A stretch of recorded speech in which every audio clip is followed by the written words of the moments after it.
Assalamualaikum warahmatullahi wabarakatuh. Jadi kalian udah lihat video reaksi mertua gue yang senang banget. Gak nyangka menantu gue adalah seorang YouTuber yang wow katanya gitu kan. Jadi dia masih blank ya, masih oh gitu kan. Tapi di balik itu semua ada kisah yang belum pernah aku ceritakan sekarang sampai saat ini.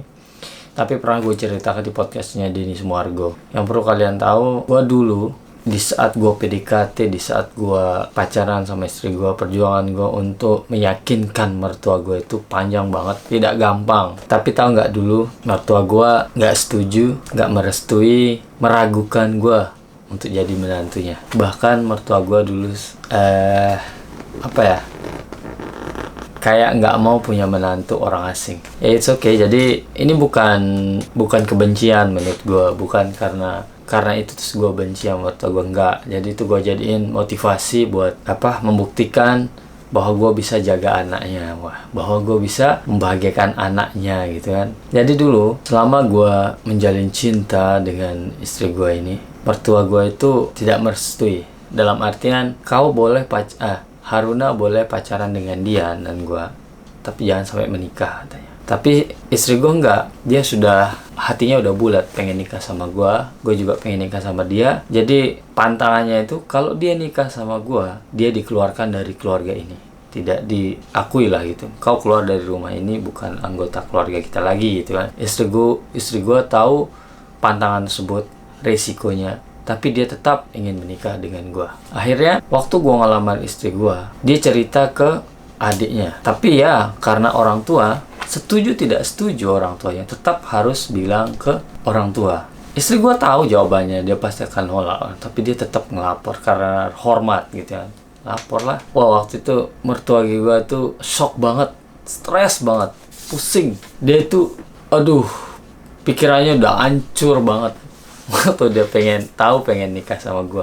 Gue belum pernah ketemu orang tua istri gue dulu waktu gue pacaran. Jadi beberapa bulan sebelum gue pulang ke Indonesia 2016, atau bertemu dengan mertua istri gue pertama kali. Dan waktu itu bahasa Jepang gue belum terlalu jago. Jadi gue ajak sepupu gue yang di Citamu Lombok untuk bantu gue. Waktu ketemu, gue nggak ngerti bahasa Jepang, cuma dia aja yang ngomong. Mertua gue tuh sampai nangis dia. Mungkin dia mengatakan sesuatu yang nggak enak gue denger. Dan di sana untungnya gue nggak ngerti apa yang dibicarakan karena gue nggak ngerti bahasa Jepang. Setelah bertemu, dia nangis gitu. Istri gue bilang ke gue, maaf ya dengan kata-kata ibuku atau apa, jangan tersinggung. Oh iya nggak apa-apa, gue bilang. Padahal gue nggak ngerti ya. Terus gue tanya sepupu gue, dia ngomong apa sih? Wah gila, katanya dia nggak bisa bayangkan punya menantu orang asing. Nggak ada di bayangannya punya menantu orang asing gitu. Ya udah, it's okay, gue nggak marah, gue nggak benci. Akhirnya gue pulang ke Indonesia, 2 tahun gue LDRan. Nah selama 2 tahun itu mertua gue tuh sering mengunjungi istri gue. Dia kan beda pulau jauh, kadang nelpon. Dia nggak mau ngomongin gue, tapi dia harus ngomong tentang gue, gimana caranya supaya gue nggak nikah lah, supaya ya kayak namanya orang nggak direstui ya. Tapi istri gue tetap dia pengen nikah sama gue. Jawabannya tetap sama. Akhirnya istri gue datang ke Indonesia 4 hari, cuman untuk ketemu keluargaku, memastikan bahwa calon suaminya itu rumahnya di sini, ibunya ini, keluarga ini. Ternyata dia bukan orang yang gimana lah gitu. Akhirnya dia pulang. Tetap dia pengen nikah sama gue, istri gue. Jadi gue ngerti perasaan orang tua istri gue. Gue tahu, gue bilang sama istri gue, setiap orang tua itu pasti punya perasaan khawatir, gelisah, takut anaknya salah pasangan, salah pilih gitu kan. Wajar, apalagi gue orang asing ya. Orang sesama orang Indonesia pun kalau kita kurang jelas, orang tua khawatir, wajar. Gue ngerti itu, gue sama sekali waktu itu nggak kecewa atau sakit hati, gue biasa doang. Yang bikin mungkin lebih aneh tuh, gue mau menikah dengan istri gue itu dengan kondisi gue gak ada kerjaan, gue nganggur pulang dari Jepang itu kan gue gak ada kerjaan. Gue balik ke Jepang itu kerja apa, visa gue gak ada. Di dulu gak ada visa Toko Tegino lah apa gitu. Ngelamar anak orang ini orang Jepang. Dia ini, istri gue ini kerja di rumah sakit besar dulu, dan udah puluhan tahun dia kerja di situ, 10 tahun lebih, dan jabatannya di rumah sakit itu tinggi, senior ke atas. Terus gue pengangguran ngelamar. Kan dipikir-pikir kan gila kan. Takutnya orang lain atau gua nggak tahu ya. Mungkin walau mereka berpikir, kalau mamanya berpikir gua nggak manfaatin istri gua nganggur. Tapi gua nggak nuduh ya. Tapi gua ada feeling mungkin dia, ya mungkin mikir, ya gua nganggur men, gua nganggur lamar istri anak orang yang udah matang kerja gitu sih gua gini. Kan aneh gitu ya. Ya gua sadar sih, gua sedikit ada malu. Cuman gua di sana pengen ngebuktiin aja dulu. Nanti gue buktikan, gue bilang. Beberapa bulan sebelum gue mau nikah, istri gue pernah masuk rumah sakit dulu. Dan selama dia di rumah sakit sendirian di Fukuoka, ibu gue, mertua gue datang ke sana mengunjungi istri gue. Dia tanya, gimana hubunganmu sama Dian? Katanya, masih katanya. Kamu masih benar mau nikah sama dia, kata mertua gue. Iya bu, masih. Kalau memang itu pilihanmu, ya udah, bapak juga sudah menyerahkan kepadamu keputusan, ya ibu ngikut, katanya. Istri gue senang. Tapi kalau dia berani atau benar mau nikah, dia datang ketemu sama ibu, keluarga di rumah. Oh iya bu, disampaikanlah ke gue, telepon. Ibu tadi ngomong gini, tiba-tiba dia bilang kok ngebahas kamu, padahal aku nggak pernah ngomong, nyebut-nyebut namamu. Tahu nggak? Selama periode dulu, dia dengar namaku aja itu, mertua gue tuh pusing, stres. Makanya istri gue sama adiknya dia tuh selalu ngobrol, nelpon tentang gue, curhat-curhat tentang gue. Jadi dirahasiain sama adiknya kalau dia ngomongin gue. Kalau dia sebut nama gue, woi dia tuh stres. Mertua gue cancek ini, pusing dia. Padahal gue nggak ngomong apa-apa, kata istri gue. Tapi katanya, kamu berani nggak ketemu ibu bapak dia? Gue bilang, gue berani, gue bilang. Apa gue takut, gue bilang. Jadi gue datang ngelamar istri gue itu sendiri dari Indonesia. Gue terbang ke Jepang, gue urus visa, gue datang ke Jepang. Nyampe Jepang gue langsung menghadap ke keluarga istri.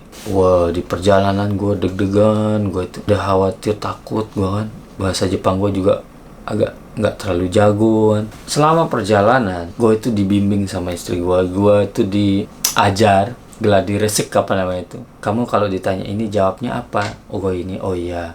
Nanti sampai sana kasih hormat, duduknya yang tegak, jangan selengean, tetap fokus, dengarkan apa yang dikatakan orang tua gini, jawab. Dia kasih tau gue peraturan cara gue menghadapi orang. Oh iya, tenang, gue udah persiapkan jawaban gue bilang. Tapi satu sisi gue bingung, waktu itu gue datang tuh gak ada kerja, gue nganggur kan. Tapi gue tetap yakin, walaupun gue gak direstui, ya istri gue berani ambil risiko, dia bakalan ninggalin keluarganya. Akhirnya apa? Gue datang ngelamar. Pas gue datang, gue ngadep orang tuanya, ngobrol lah gue tentang ini. Kalau gue ceritain tuh panjang banget, nanti ada di video selanjutnya. Tapi intinya terakhir dia bilang gini, bapaknya, status mau apa sekarang di sini, katanya. Visa mau apa? Visa saya melancong 3 bulan, gue bilang. Jadi gue, kerjamu apa, katanya? Mau nikah sama anak saya. Gue jawab, saya tidak ada kerjaan, gue bilang. Gue nggak ada kerjaan. Kamu nggak ada kerjaan, mau nikah, katanya. Tapi saya punya kemampuan, skill. Saya pernah kerja di pabrik. Gue cerita tentang magang ini. Saya belum bisa bekerja sekarang karena visa saya masih melancong. Kalau saya sudah menikah dan saya ada visa, mungkin saya bisa bekerja. Tidak usah khawatir, saya ada pengalaman kerja. Gue ceritalah seperti itu. Ya tetap aja ya, namanya keraguan atau apalah gitu kan. Ibu mertua gue tuh diem, dia cuma denger ikuti kata bapaknya ya, ngikut aja dia. Saya duduk, semua ditanya gue. Terus waktu itu dia tahu kan gue dari Indonesia, dia langsung periksa tentang Indonesia, tentang Islam juga dia tahu. Waktu itu kan zaman ISIS dulu. ISIS kan lagi heboh-hebohnya gorok-gorok orang kan, teroris, Islam, anarki. Pokoknya sadis lah di media-media Jepang juga itu heboh berita seperti ya, tahu kan, Barat langsung kasih informasi yang gitu. Gue dibilang gini, gue tidak menjelekkan Islam ya, katanya. Dia nanya gue, bener nggak Islam itu suka dia bunuh-bunuh gitu. Nah, gue bilang Islam gak kayak gitu. Gue bilang, gue senyum ngadep dia nanya kayak gitu tuh. Nggak ada orang kayak gitu tuh di Indonesia, nggak ada orang kayak gitu. Itu cuman propaganda media-media saja itu yang ingin menjatuhkan Islam. Gue bilang, oh gitu ya. Akhirnya dia tanya mertua gue, lu ada pertanyaan enggak sama dia gitu. Nggak ada, gue bilang. Ya saya cuma bisa doakan yang terbaik, kata ibunya. Bapaknya udah. Terus dia bilang ke istri gue, Haru, kamu benar mau milih dia, katanya. Kamu benar mau hidup dengan dia. Kamu tahu risikonya kan, katanya.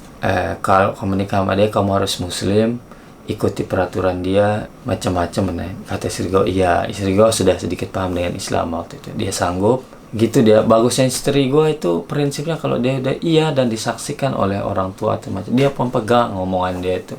Makanya sekarang tuh dia itu nggak pernah ngungkit-ngungkit masalah yang aneh-aneh. Akhirnya kalau memang itu pilihanmu Haruna, katanya, ya udah, bapak tidak bisa melarang atau apa. Akhirnya gue direstui sama bapaknya, ada adiknya, mamanya juga restui. Setelah itu selanjutnya kemudian gue langsung ke masjid di Fukuoka, gue langsung islamkan istri gue nikah. Tapi kata-kata mertuanya itu gue pegang, gue harus buktikan kalau gue bisa membahagiakan anaknya dia, karena gue udah mengucapkan, berjanji, gue harus benar-benar buktikan, gue bilang. Akan tetapi waktu itu belum ada YouTube, jadi gue nggak bilang gue harus jadi YouTuber terkenal untuk membuktikan. Nggak ada begitu dulu, nggak ada YouTube dulu. Gue cuman berpikir gue harus kerja keras, gue harus sayang istri gue, lindungi dia. Gue cuman mikirnya gitu doang kan. Akhirnya gue tinggal bareng sama istri gue. Waktu gue tinggal bareng, visa gue belum dirubah, jadi gue nganggur di Fukuoka. Selama gue nganggur tuh, gue udah cerita ya di sebelumnya, yang membiayai hidup gue itu istri gue deh. Gue makan dari gaji istri gue, rumah gue dikasih sangu dari gaji istri gue, semua itu selama berbulan-bulan sampai bertahun-tahun. Gue itu mental gue tuh bener-bener, gue ngerasa asli malu banget. Tapi istri gue itu bener-bener gak ngeluh, gak pernah dia ngeluh tentang kerjaan gue lah apa. Cuman dia carikan gue kerjaan, gue juga tunjukkan kalau gue itu mau bekerja, mau membuktikan omongan gue. Cari sepeda kesana kemari dulu. Sewaktu di Fukuoka ya, gue sepedaan kesana kemari, melamar kerja, cari info. Akhirnya gue dapat kerjaan di Mihara itu, Manaka Zono-san. Gue baito di sana kerja. Tahu nggak? Selama periode gue belum ada kerja, gue malu banget sama keluarga istri gue. Mau gue nelpon, dia lagi nelpon sama mertua, sama ibu, gue di sampingnya itu ya malu. Gue ditanyain enggak, gue bilang iya. Ditanyain sehat gimana, dia mau pasti dia nanyain gimana, udah dapat kerja lah. Ditanya udah dapat kerja belum, malu. Iya sabar bu, ya saya akan berusaha cari. Jadi selama itu gue itu gue harus cepet kerja, gue bilang. Makanya gue dapet part time kerja di Mihara, gue ngelas, gue dapet gaji, gue kasih istri gue, semua gue kasih langsung. Gue bahagiain istri gue dengan gaji gue yang sedikit. Nah di sana gue mulai start YouTube. Sebelum gue masuk ke Mihara itu kerja dapet kerja, gue mulai YouTube, ngerintis YouTube dari nol. Gue ngerintis YouTube sedikit demi sedikit, ngisi waktu luang gue sambil gue cari-cari kerja. Nah itu alasan gue kenapa gue nggak mau ngasih tahu mertua gue tentang YouTube. Takutnya YouTube itu tabu dulu. YouTube itu masalah yang aneh. Kamu baru nikah terus main YouTubean, gila kamu mau makan hidup pakai YouTube gimana, katanya kan. Pokoknya nggak masuk akal kita nikah terus kita tiba-tiba main YouTube tuh aneh. Di sini tuh aneh. Dia pengen lihat kita tuh kerja yang nyata gitu. Akhirnya gue di sana itu menyembunyikan status YouTube gue.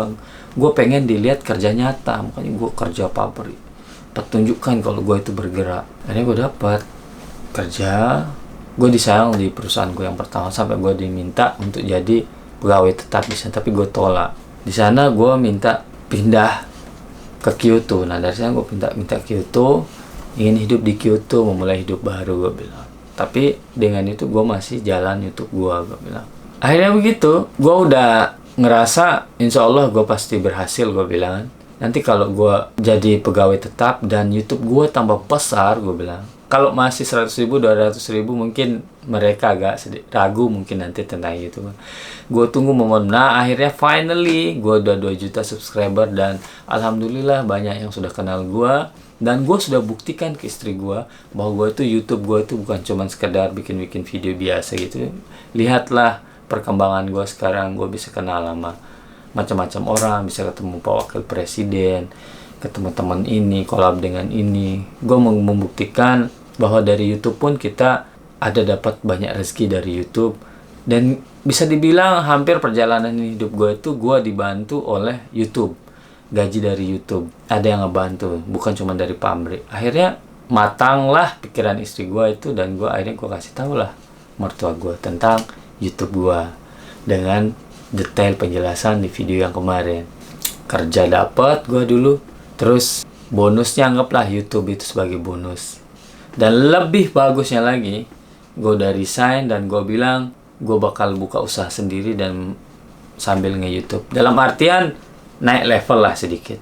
Yang awalnya kita itu jadi karyawan biasa dengan ada bos kita, dan sekarang kalau kita sudah memulai kerja baru, usaha baru, otomatis status gue agak naik lah. Jadi mudah-mudahan kalau gue udah ada toko atau kerjaan, gue bisa mempekerjakan orang, ya kita jadi atasan lah gitu. Jadi adalah sedikit menaikkan derajat sedikit lah gitu kan. Nah seperti itu. Jadi perjuangan gue itu untuk meyakinkan mertua gue itu berat banget guys, dan dibuktikan dengan ini. Dan gue nggak tahu gimana reaksinya sekarang. Mungkin dia senyum-senyum sendiri di sana kalau nonton YouTube gue. Kan dia ngerasa ternyata gue salah menilai dia. Nah ya nggak salah, dia nggak salah. Memang pikiran khawatir itu pasti ada.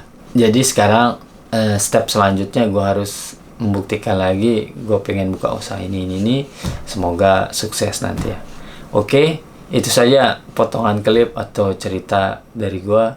Kita lanjut ke vlog family yang mudik. Oke? Makasih banget udah nonton atau dengar cerita gua.